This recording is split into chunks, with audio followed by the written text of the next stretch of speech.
Hey everyone, this is my book presentation and review of The Color of Law by Richard Rothstein.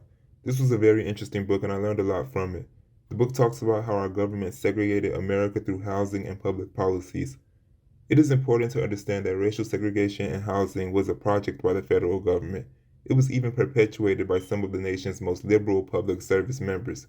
Racially explicit policies have, up until the last quarter of the 20th century, defined where whites and blacks should live.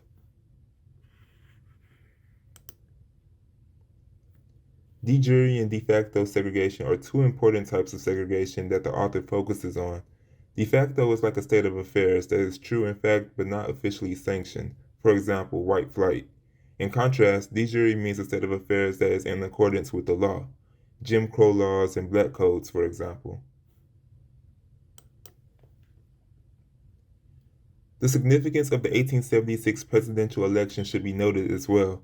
This election was fiercely contested and called for an unprecedented bipartisan coalition of senators, congressmen, and court justices to count the 20 remaining electoral votes. After Rutherford B. Hayes was granted presidency, Southern Democrats threatened to filibuster and block the official vote counting. Republicans came to the negotiation table. The Democrats would accept Hayes' victory on the condition that Hayes would remove all the federal troops from the South, among other things. This compromise consolidated Democratic control of the region and swiftly reversed the gains African Americans had made during the post-Civil War era.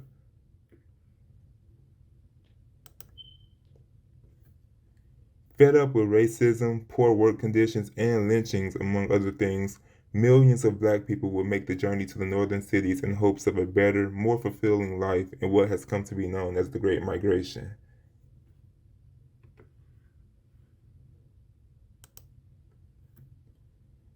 Many racist policies were set forth by the federal government. President Woodrow Wilson was an uncompromising racist and believer in segregation. He approved legislation for segregation in government offices. He also made sure that no black person could ever oversee a white person. I found it interesting that he was once president of Princeton University, and he made it a point to never admit any black students. That was really interesting to learn about.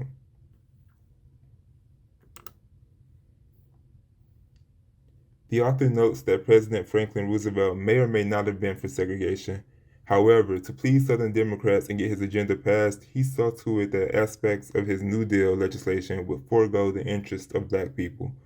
Social Security, minimum wage protections, and the recognition of labor unions excluded from coverage occupations in which African Americans predominated, agriculture and public service, for example.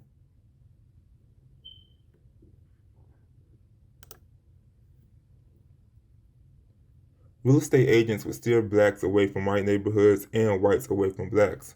Banks also played an important role, discriminating against blacks with redlining.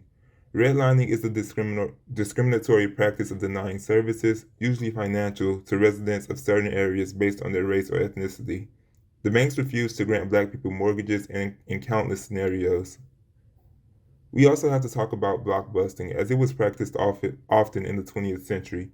Blockbusting is the practice of persuading owners to sell property cheaply because of the fear of people of another race or class moving into the neighborhood and thus profiting by reselling at a higher price. Real estate agents would warn whites that a Negro invasion was imminent. It wasn't uncommon for speculators and agents to collude in blockbusting.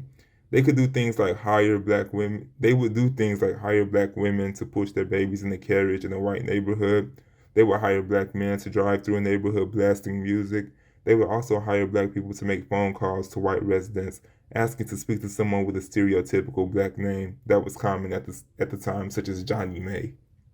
All of this was meant to put fear in white people. The thought of living alongside black people was too much to bear for many white people. The agents would then sell these homes to blacks at inflated prices. In many cities across our nation, racist white people would take to the streets and start race riots, destroying homes, property, and the livelihoods of black people. The East St. Louis race riot of 1917, the Chicago race riot of 1919, and the Tulsa massacre of 1921 are just a few prominent examples that have left an everlasting negative impact on the African American community. Just look at these pictures. Like,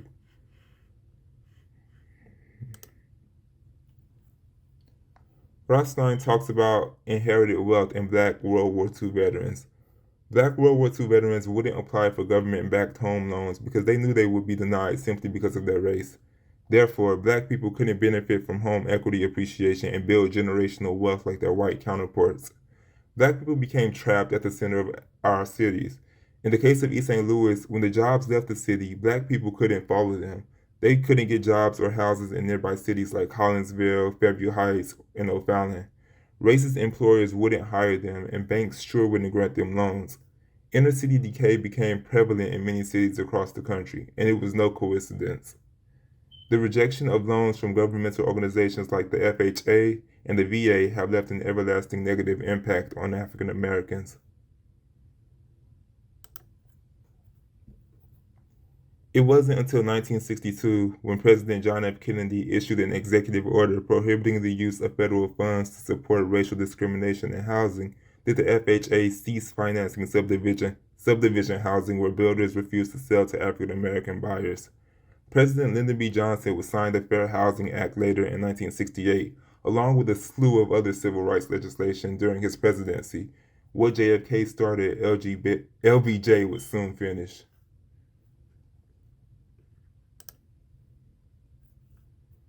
I also want to touch on public housing really quick.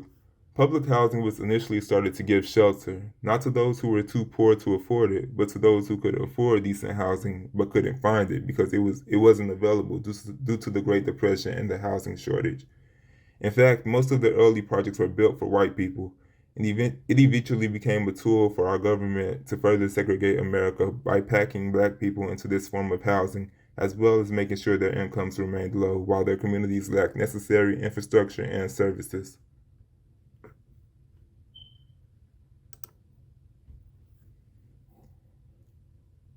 So, how can we fix this? I really loved one of the potential fixes that the author mentioned at the end of the book that could help right these wrongs. So he went about saying, like, considering African Americans make up about 15% of the population of the New York City metropolitan area, the federal government should purchase like the next 15% of homes that come up for sale in like Levittown at today's market rate, $350,000 on average.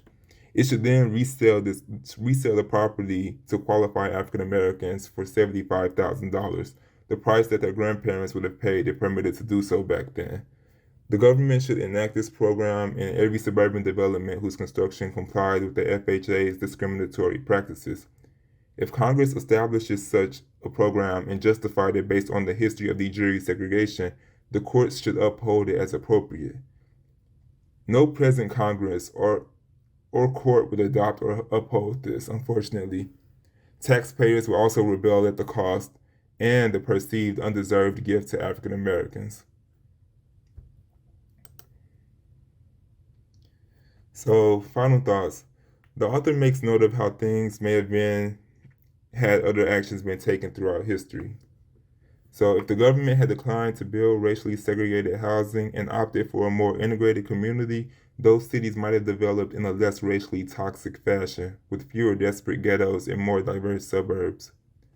If the federal government had not urged suburbs to adopt exclusionary zoning laws, white flight would have been minimized because there would have been fewer racially exclusive suburbs to which white homeowners could flee. If the government had told developers that they could have FHA guarantees only if the homes they built were open to all, integrated working class suburbs would have likely matured with whites and blacks sharing the benefits. It is unfortunate that this is the path our country chose to take. With the help of radical Republicans, liberals, latter 20th century Democrats, and my ancestors, we have progressed considerably. But I am optimistic that our generation will finish the job of creating a society in which everyone is valued and respected equally. There was so much I learned in this book that I could never fully cover in such a short presentation. I am glad that I chose The Color of Law to read, as this book was already on my wish list for some time. I hope you enjoyed this review, and thanks for watching.